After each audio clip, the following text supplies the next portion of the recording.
Kia ora, everybody. Thank you for taking the time to join us today. My name's Hayden Fitzpatrick. I work here in the trade team with Tourism New Zealand based in North America. And probably a month ago now, I got talked to the team at AAA about this event. And they talked about the theme of this event being adventure, being a catalyst, overcoming adversity. And I thought, how can we continue to tell that story on behalf of New Zealand? So it's my absolute pleasure today to be joined by Mark Ingalls, world-renowned New Zealand adventurer, first double amputee to stand on Mount Everest on the roof of the world.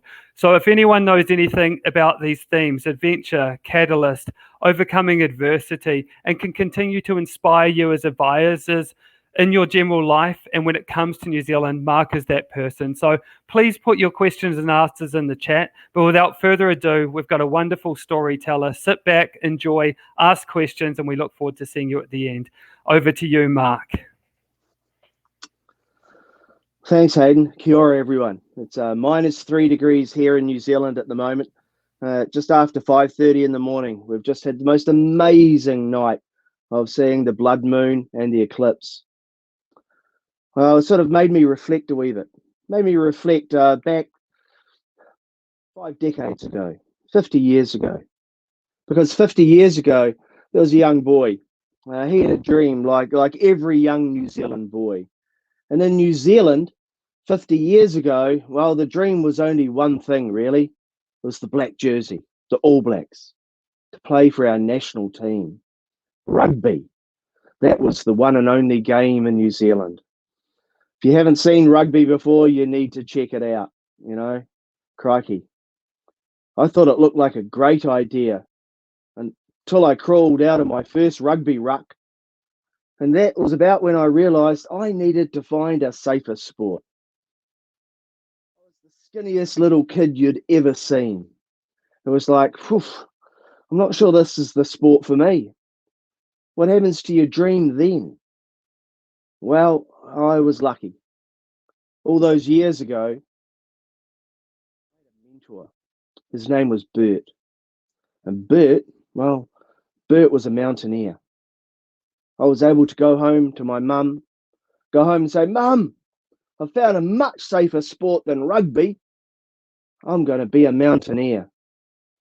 My dream went from playing in the black jersey to standing on the roof of the world, no matter where it was. Wow. That little boy, 5 decades ago, that little boy was me. And so today I've sort of themed much of what I'll talk about as the accidental traveller, because that's pretty much what I am. So many of the major things that have happened in my life have actually been on a journey. On a journey, sometimes actually in actual travel, but definitely on that journey through life. And so, wow, that rugby field, that playing pitch, well, for me, that changed. That rugby field, it became a bit of a dangerous sandpit to play in, as we say in mountaineering. From the age of 12 years old, my rugby field, looked a bit like that. The vertical rock and the vertical ice of the Southern Alps of New Zealand. There's a reason why people come from all over the world to train on our amazing mountains. Because within a matter of a few steps from the seashore, you can be in the equivalent of the Himalaya, but almost at sea level. 3,000 meters, 12,000 feet in the New Zealand Alps is the equivalent to at least 25,000 feet, at least 7,000 meters. And so it's that extreme conditions, so accessible, that makes us one of the premier climbing areas of the world. But it does make it a dangerous sandpit. And that for me, wow, it meant that I had some really interesting journeys to work. So much of my life is actually travel. It's, pre-COVID, I generally take trips to Nepal. And my journey to work, well, generally involves a yak, actually. Great animals.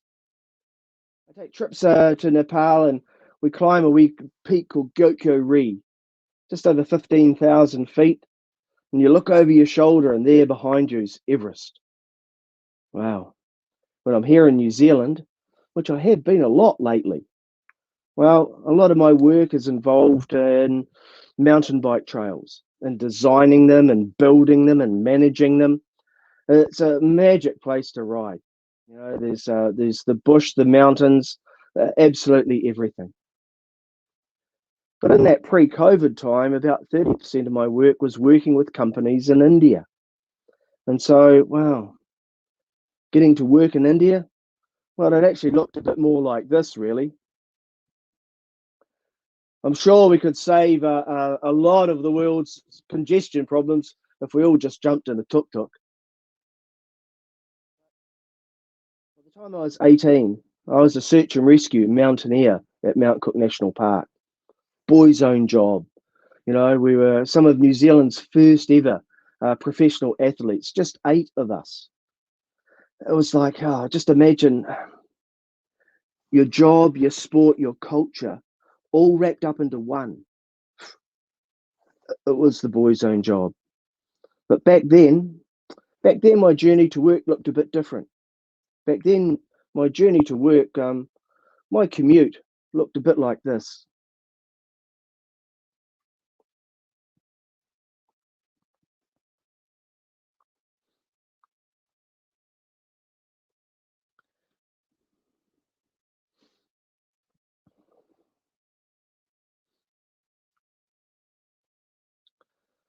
This is Aoraki, Mount Cook, New Zealand's highest peak.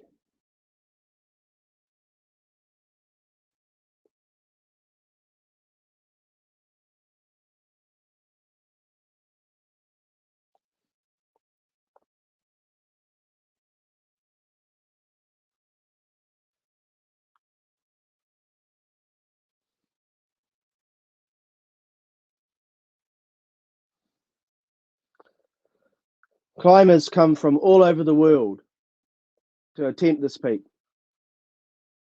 Hundreds of climbers attempt it every year, but the majority, well, they don't make it.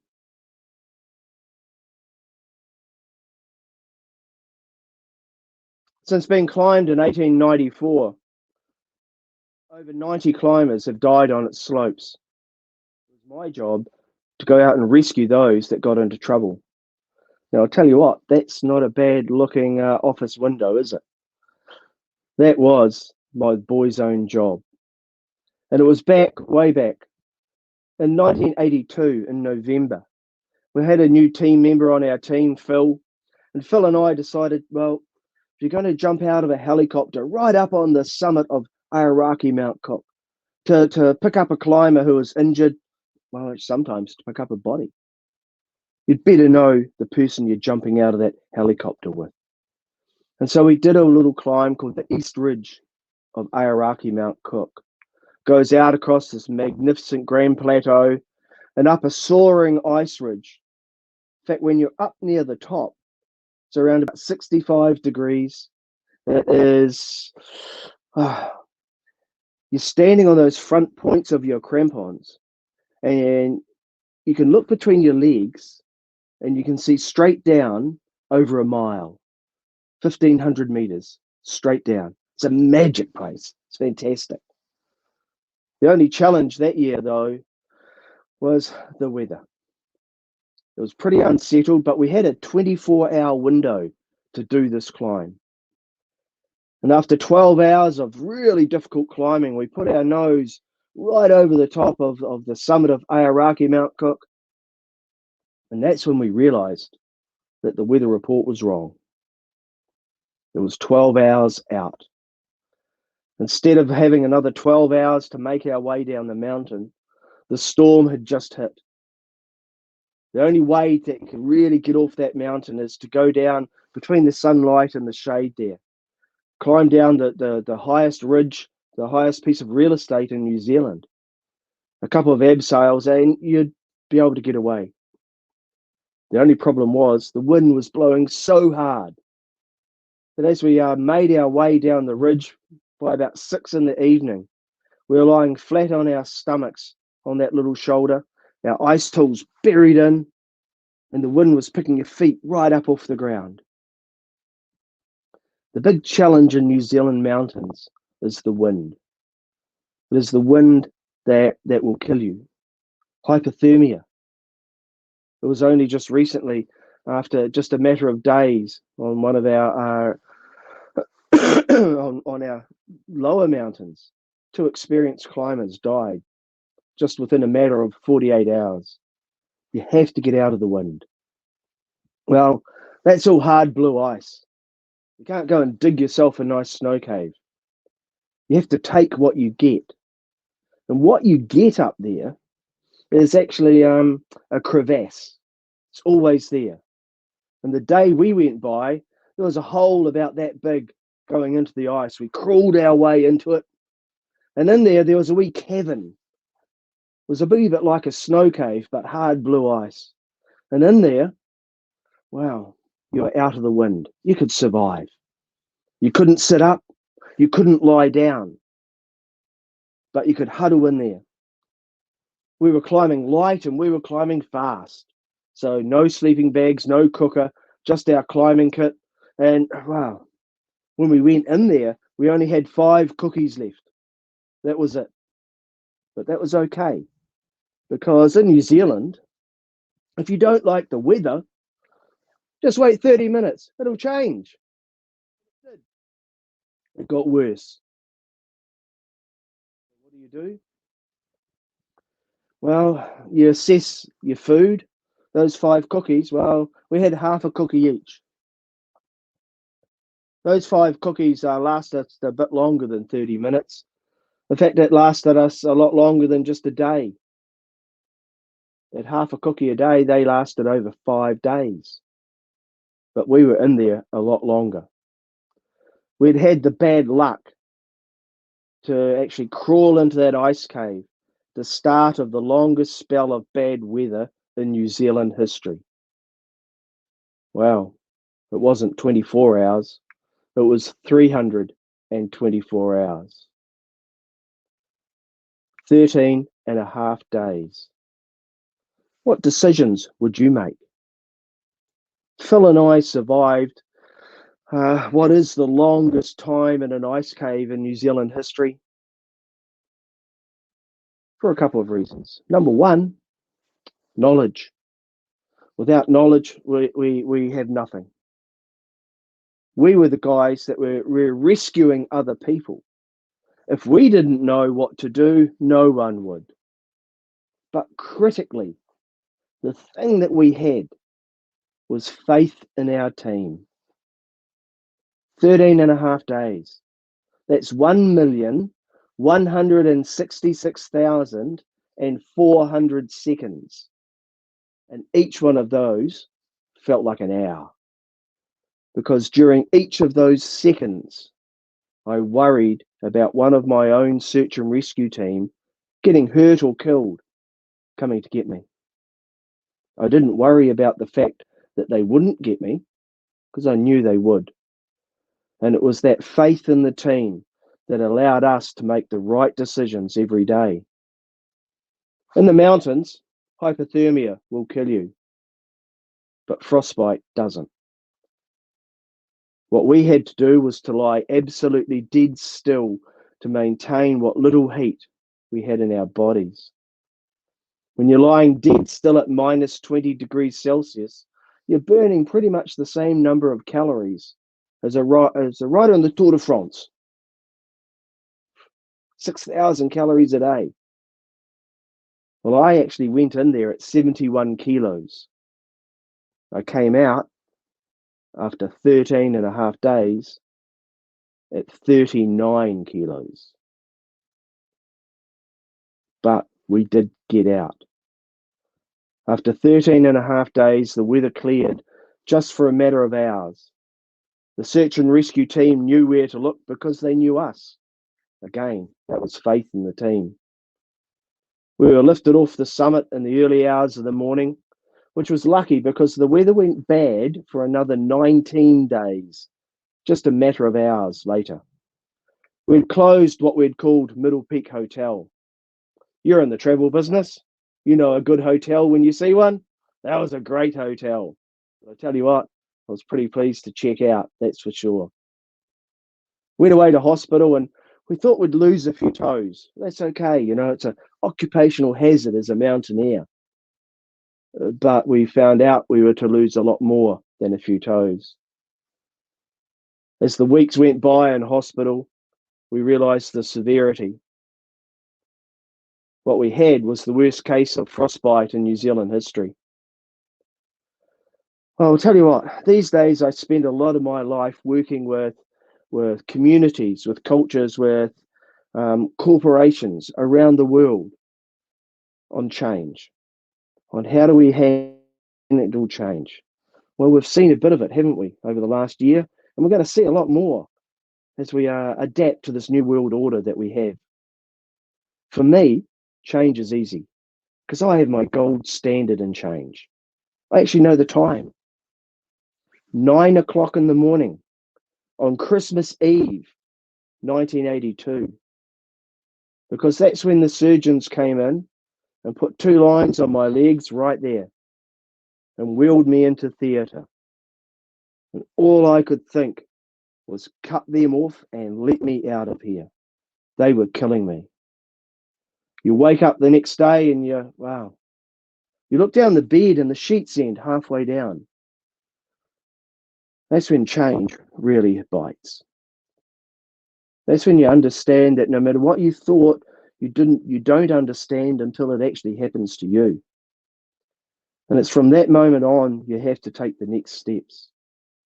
I had people coming in to see me in hospital saying, oh, that's a bit of a game changer. Well, it's actually a bit more than a game changer. It's a life changer. Well, actually, that's not quite right either. It's more than just being a life changer. It's about the understanding that we have to live change. Gee, don't we all know that now? I saw this on Facebook a while ago, dear optimist, pessimist, and realist. While you guys were arguing about that glass of water, or perhaps it should be wine, I drank it. Who cares whether it's half empty or half full? Yours sincerely, the opportunist. And that's what we need to be. That has to be the catalyst for everything going forward. It's about where's the opportunity, because that's what we need to understand. For myself, wow, the first thing that I came to understand is it's not what you think, it's how you think. That's not a double amputee mountaineer there. That's a mountaineer that will never get frostbite in his feet again. Come on. That's got to be an opportunity. It's the understanding that that's not a double amputee skier. That's a skier that's never going to have to worry about that. When I break one of my ski legs, it takes me half an hour to fix it. When you break your leg, how long does that take to fix? It's about finding the opportunity. It's also about challenging the normal. And that's what I've had to do. So many of the things that I've done in my life since that Christmas Eve of 1982, people have said, no, you can't do that. Why? Because no one else has done it. Well, actually, that's like a red rag to mark the bull. I have to go out and I have to find new ways. Challenging the normal is about innovation.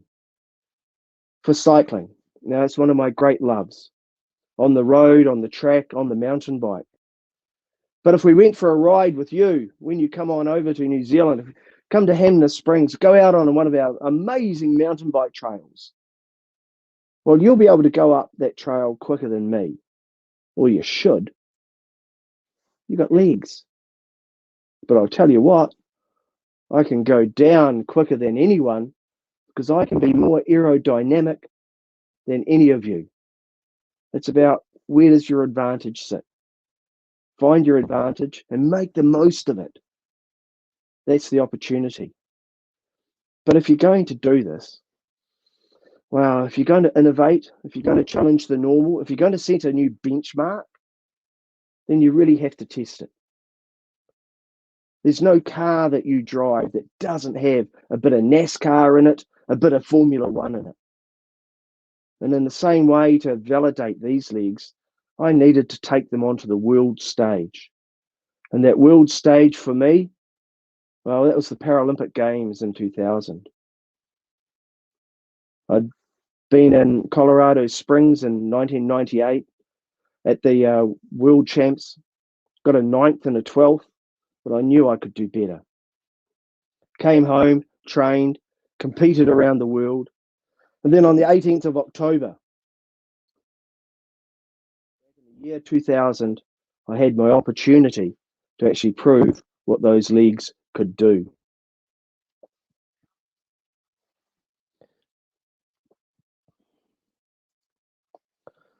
You need to understand that this is the first race that I ever did on a full velodrome. I've done training.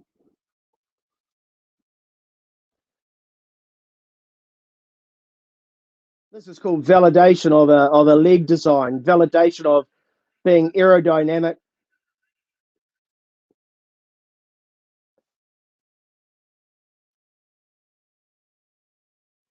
$123.169. That number is burnt into my brain.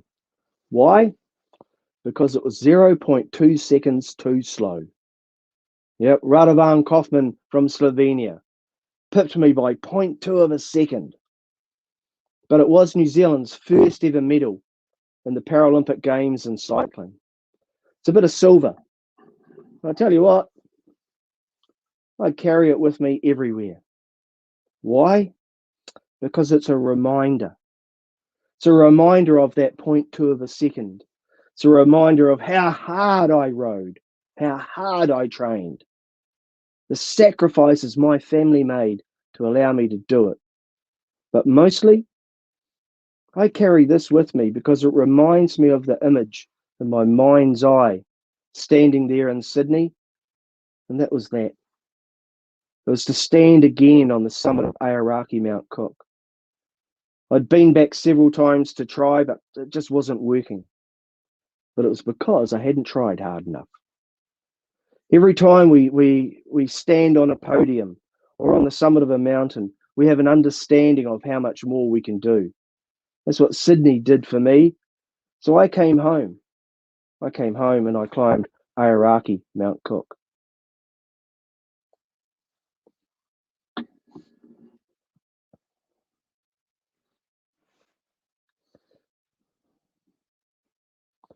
If you're going to step up here onto mountains like this, you have to have faith in yourself. It took me 19 years to understand. It took me 19 years of training. If I could step onto that mountain and have faith in myself, I didn't want to hand up that mountain. I wanted to climb it.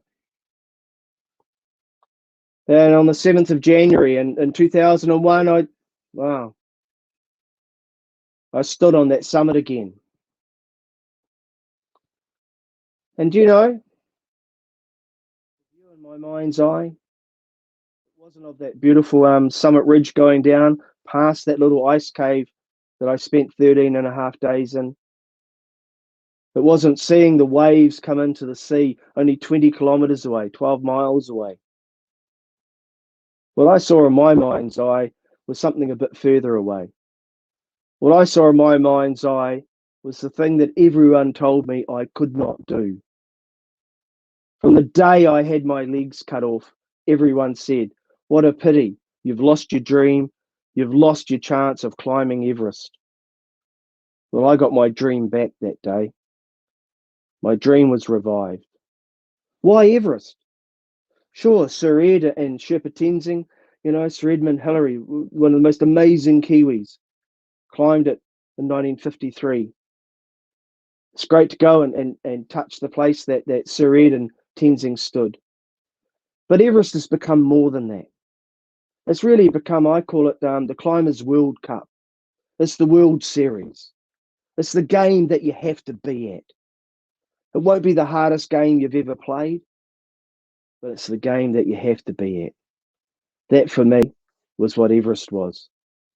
As a young mountaineer, that was always the one box that you need to tick, and then you need to move on. It really is the next level. And hopefully it's the catalyst for a whole new part of life. In 2004, I climbed the sixth highest in the world. In 2006, I was at base camp. I was base camp ready to go. I was a member of a team of 11 climbers. They weren't there for me. They were there for each and every one of us. I was an integral member of that team. People had tried previously as double amputees to summit Everest. For me, it was this was the chance. I've been a mountaineer my whole life. You don't train to go climbing for when you've been a mountaineer, but you have to understand these legs. One of the things that I've always done is I've always worn shorts. You see me there taking my leg off and on because that's what I do multiple times a day. If you've seen me on my many trips to the USA, you will have seen me wandering around Washington, washing around Manhattan, in the wine country in the Napa and Aurora Grande. You'll see me up at Park City on the ski field or at Deer Valley. Wow, you will have seen me in my shorts because that's what I wear everywhere. Because while the wee piece of carbon fiber down the bottom of your leg's great, it's how your stump fits in the socket. And that changes minute by minute, hour by hour, day by day. And so you'll find me wearing shorts all the time because you do not want to see me stopping in, in Fifth Avenue and dropping my trousers to adjust my legs. I don't think that would go down well. And so shorts are what I wear. And it's that understanding, that learning, because that's when the planning really comes real. For me, wow, everything is around collaboration. That's what we're doing right now. It's around communication. That's what we're doing right now. On Everest, collaboration is communication, but it's even more important. Collaboration on Everest is survival. Only about 80 people have ever climbed Everest truly solo. Of the other 3,500 since 1953 that have summited Everest, well, everyone's done it as a team. There's been collaboration. There's also been communication. You know, we're connecting right now. The one thing that we all know, and I think COVID has really imprinted it on us, is that we need to learn ways in which to connect. Connection is everything. On Everest, how do you connect? Well, actually, you can use 5G now. They actually have a 5G network that gets put up every summer, every season, ready for that season. But the great irony of having 5G on Everest is to get it there, they use a yak. They use century-old technology to get the leading edge technology. Wow. Everest, it is a biggie. I climbed Everest from Tibet, not from Nepal. I climbed Everest from on the north side. And it's a pretty challenging side. 8,000 meters that's the line there. Above that, you're lucky to survive. Below that, well, that's where a lot of the challenges are. You cannot just go from here to the summit of Everest. You'll suffocate. You have to acclimatize. That takes time, takes several months on the mountain. And so the whole essence of Everest is spending time at base camp, about 20 kilometers down the valley. After a few weeks there, you come on up to advanced base camp, and that's when you start going up to the camps higher on the mountain. You go up to Camp 1 on the North Col, you come down and you rest a few days, and it's that whole cycle just continues. You show your body a new altitude, you come down, you recover where the oxygen's more dense, you go up higher where it's thinner, you come down and recover. On the north side of Everest, Camp 2's at the top of the last real snow slope on Everest. Camp 3 is just below that death zone at 8,000 meters on a rocky little ledge. Camp 4 is just up near where Mallory's body was found. You know, Conrad Anker and his team found it in 1999, lying there, perfectly preserved on the north face of Everest, on the steep broken rock. And the last day on Everest, last day's up to the ridge, then on up 3 steps, on up to the summit. That's a challenge. As soon as you step above 8,000 meters, it doesn't matter how many times you've been there before, it is the unknown. They call it the death zone. I don't. Stepping above 8,000 meters on Everest is entering the must-do zone. We all have those in life, be it in our business life or our personal life. Just on Everest, it's just, it really is must-do. This is the must-do Everest, must-do zone on the north side of Everest. This isn't a place where you go, oh, that seems like a good idea, I might try that, because that would probably kill you. You have to prepare or despair. That's the last day on the north side. Steep broken rock, minus 50 degrees Celsius. On the north side, if you cannot walk, you cannot be rescued. On the south side of Everest, from Nepal, the route that was pioneered by Sir Edmund Hillary and Tenzing and the 1953 expedition, because it's all big snow slopes, if something goes wrong, you can be rescued. On the north side, you can't. Not on summit day. And so why would you go that side?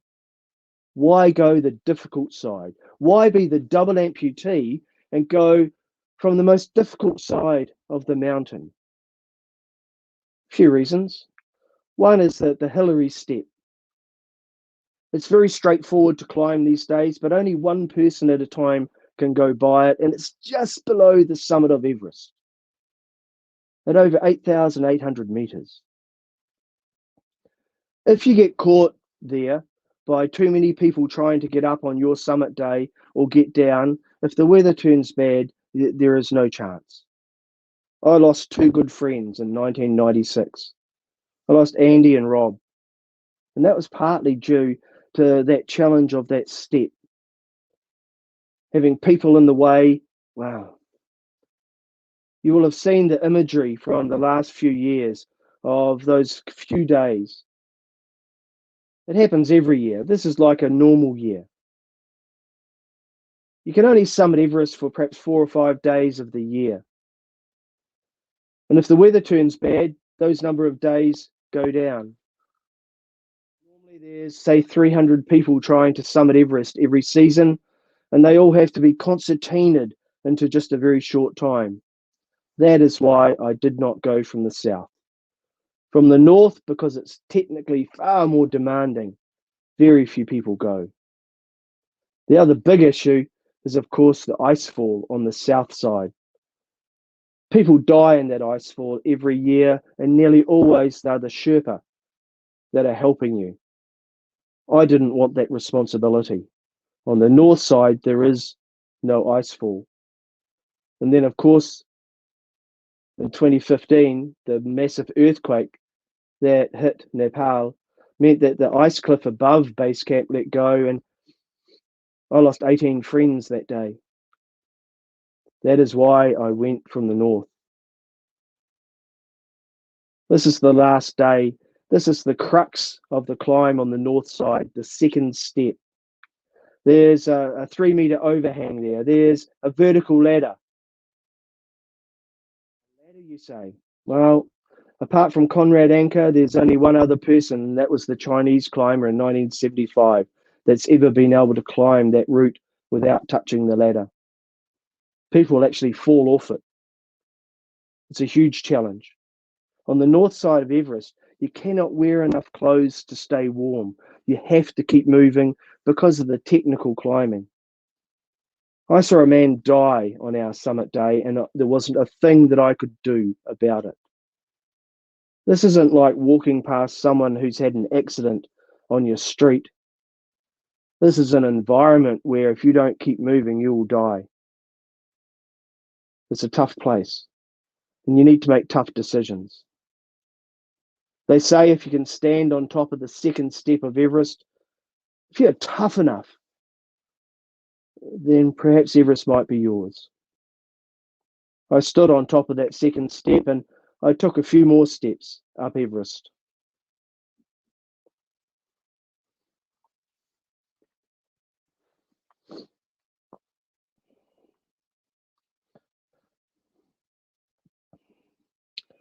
This is coming up near the summit ridge,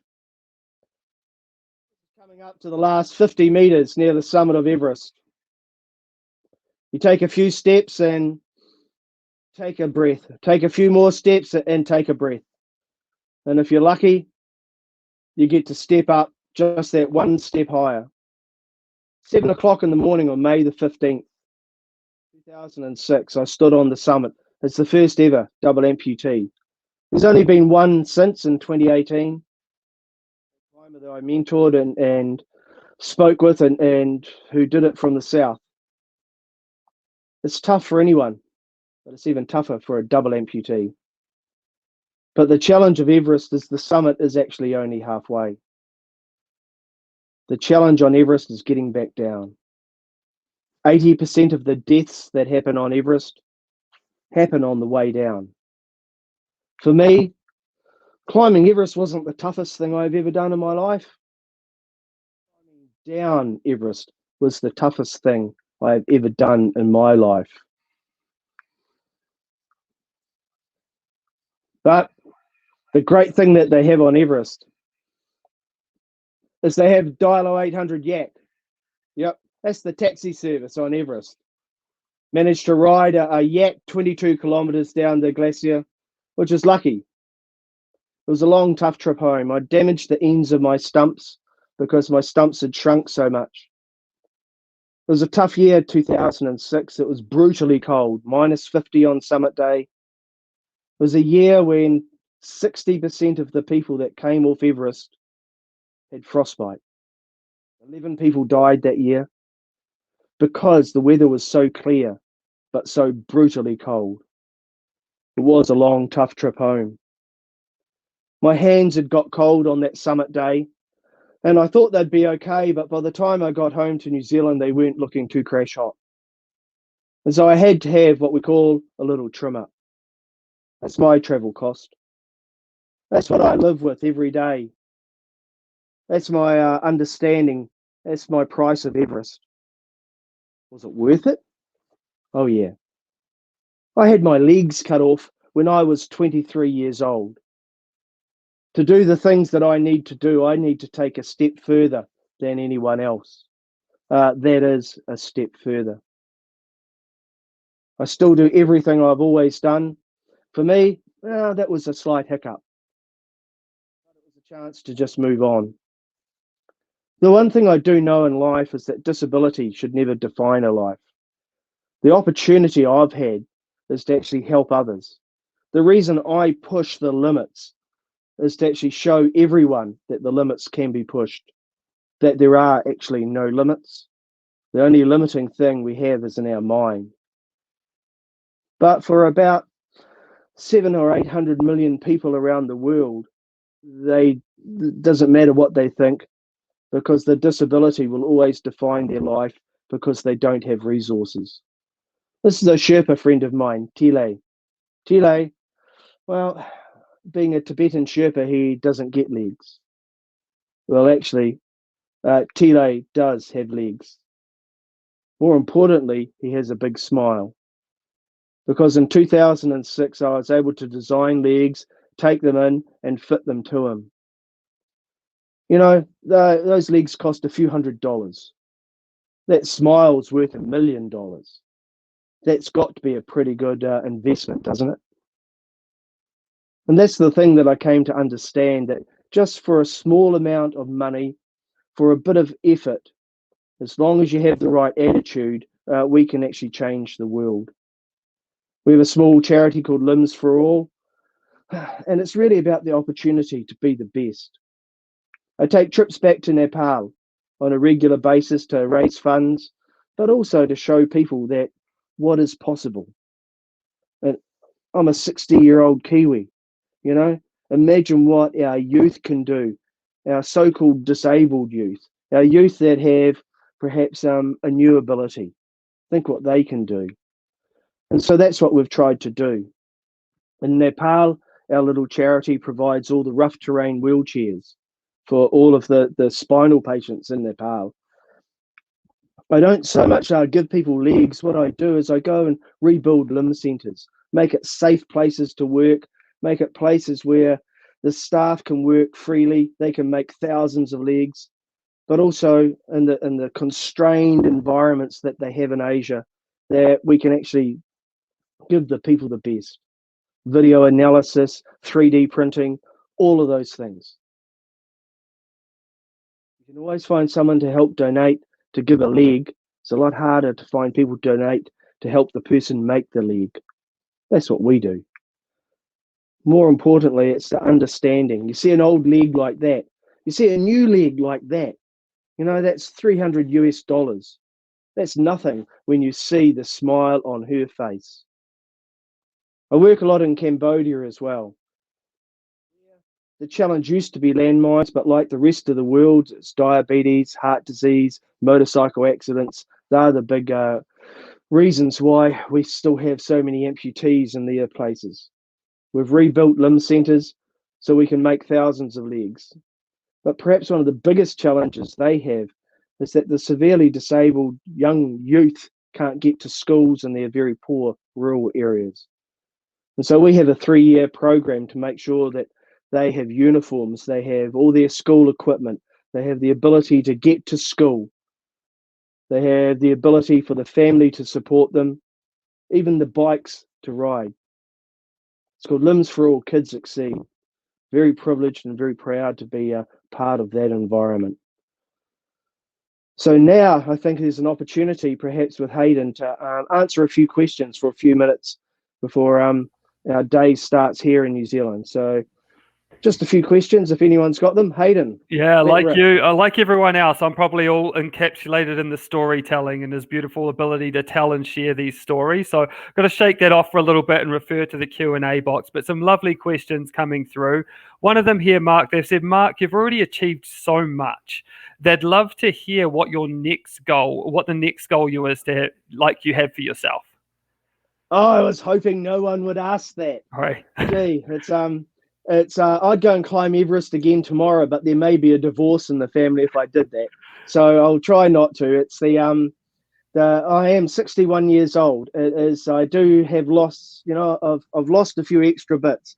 And so there probably won't be any really big outdoor expeditions, but the big expeditions we all do are in the mind. The big expeditions that we all have, the big mountains that we all have in front of us are around the environment that we live in, be it COVID or otherwise.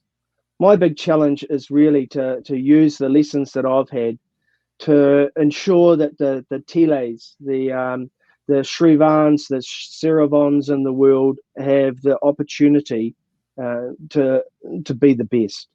And so that has to be the biggest challenge, is to ensure that our poorest, our most disadvantaged, our disabled become abled. So disability becomes ability, because disability is really just a different ability. That's the next big challenge.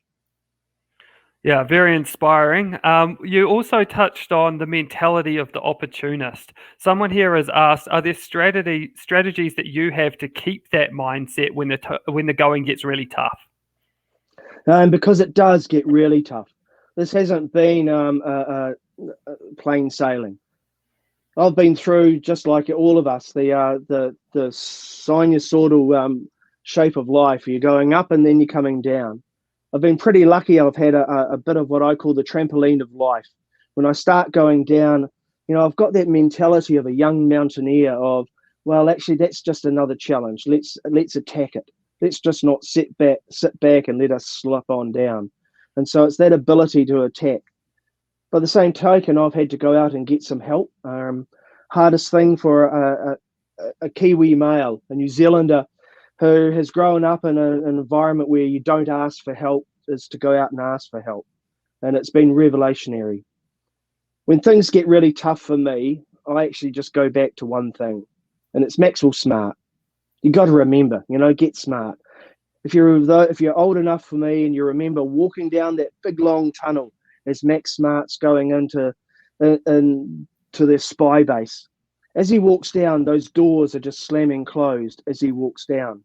And that's exactly what I have. When things get really tough, if you're starting to look over your shoulder too much, all you need is a set of those big Maxwell Smart doors to go slam behind you, and you've only got one way to look forward. Look forward. That's the only thing we can do.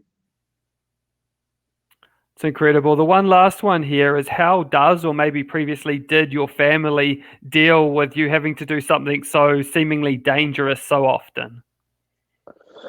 Well, I was pretty privileged in my early 20s, and my wife married a young mountaineer. So in some ways, she knew what she was getting in for. And so, my family go, it's very much a situation, what's next? And so they've been phenomenal in allowing me to do what I need to do. They have a great support structure around them of other people that think just like I do. And so it's the understanding that when we look out in the world, we look out through our little window that's been formed from all of our experiences. We're lucky as a family, as a community of mountaineers and adventurers, that our window's really big and really wide. We see far more than many other people see. And so we see so much opportunity out there, and we know we just can go and get it. That's probably the advantage that my family have. They still worry. They still give me a clip around the ear when I do things silly like that. And so it's we've been lucky, but there won't be. That's why there won't be another Everest, probably. Well, they're the questions we have now. I'm sure you've got a wonderful little summary, and continue the storytelling. Thank you. Just to finish off, before we leave you, actually, the one question that many people are too polite to ask is, yes, I can be any height I like. The great advantage of being a double amputee is that unlike a single amputee who has to have a leg exactly the right height, I can be any height. When I'm climbing, I'm way down here. I learned that I need to go short. It's like engaging four-wheel drive. It's amazing. When I'm doing the gardening at home, we're privileged to live in this small alpine environment, have an amazing property. And so I get out there and I work in it. When I'm gardening, I'm way down here because you don't want to bend over. I don't change my shoes. I change my legs. I have my mountain bike legs, my road bike legs, my skiing legs, my trekking legs, my ice climbing legs. So for me, it's such a phenomenal opportunity. And yes, I can be 7 feet tall. I could be in the NBA, but well, actually, the one thing I found, it's a long way down when you fall off. And so it's about making the most of all of those things. Being any height I can, that's just the icing on the cake, really. Some final thoughts from me. Collaboration is the future. It's the understanding that you have to be able to stand outside of yourself and look back in and see what others see. If you can do that, then you can understand people's compliments and their criticisms. And that's really empowering. Because like me, many of you will be getting up this morning in the morning and looking in the mirror and going, excellent, I feel good today. But actually, if your wife was looking over the shoulder, looking at you in the mirror, she might actually see the real you. It's it might look a bit more like that. And so it's the understanding of how others see us frees us up to understand people's compliments and their criticisms. For me, it's allowed me to put my foot back on the accelerator of life. No matter how many people that come up to me and say, Mark, you're doing great. I'm going, I've only just started. I'm only halfway. And so that's the thing that empowers me. And who inspires you? For me, it's, yes, it is the Hillarys, the Shackletons, the Gandhis, all sorts of people. But the people that truly inspire me are the people, excuse me, that get on with life. saw this young gentleman on the day he got those legs for the first time in his life. This is in Kampong Chhnang in Cambodia. And you know what he did? His first steps in life, after 2 or 3 steps, he just kicked into that football, into that soccer ball. If he can do that, we can do anything. Srihan. Srihan is tetraamelia, no arms and no legs. Lives in a very poor part of Cambodia. Electric wheelchairs don't work there because of all of the red clay mud and things like that. And so the only way she can actually really get around is by people helping her out. A shopping basket, who would have thought? Well, actually, all you have to do is look at the smile on her face. Doesn't matter what you think about how she's being moved around and everything else, just look at that smile. If she can smile like that, well, we can as well. This gentleman, this is on the seashore in Cochin, in Kerala, in southern India. I thought he was a beggar. And I went over to have a chat to him and buy him some food. When I found out, actually, he wasn't. He used to be a railway worker, and so you can guess what happened. Very high amputations. It's India, so no insurance, no social welfare, no workers scheme, nothing, no job. What he had a knack for languages. And so he's gone out and he's learnt all of the languages, European languages, Asian languages. And when people, the tourists go by that seashore area of Cochin, he can interpret what's happening there. He makes a living doing that. If he can think like that, if he can do that, we can do anything. You know, I've been privileged in many ways. I've come to understand that these words of T.S. Eliot's are just so true. It's only those who will risk going too far can possibly find out how far one can go. If that's not the world we live in now, then what is? If we sit back, well, actually nothing will happen. We have to step forward. The one thing as a mountaineer you learn very early on is that peaks aren't gifted, they're earned. I was privileged to stand on the roof of the world. I saw the sun come up. I knew I could do so much more. But the one thing I do know is I can never be the equal of an able-bodied mountaineer because I don't have legs. But I can be the equal of any mountain I choose. My challenge to each and every one of you is that we've had a few mountains put in front of us over the last year. I guarantee you, we've got a lot more mountains in front of us. My challenge to you is just don't be the equal of them, but be even greater than every one of those mountains. I'll see you on the mountains in New Zealand. Thank you. Thank you so much, Mark. It's our absolute pleasure. I'm sure all of you are sitting there feeling as inspired as I did.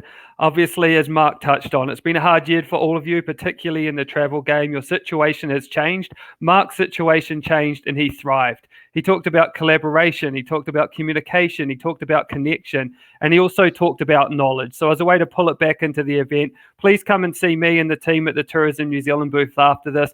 Gain your knowledge of New Zealand. Become that expert. Be able to take people down here, show them Mark's little backyard. I was lucky enough to have breakfast with Mark with some travel advisors in New Zealand last time I was there. And if they had their way, they'd still be sitting there listening to his storytelling. And this is this unique sense we get in New Zealand, what we call manakitanga, this intrinsic, warm, welcoming feeling we get from New Zealanders who want to continue to share their stories. So we're here to share ours. Thank you again, Mark, for sharing yours. And we'll see you at the booth soon. Kia kaha, stay strong.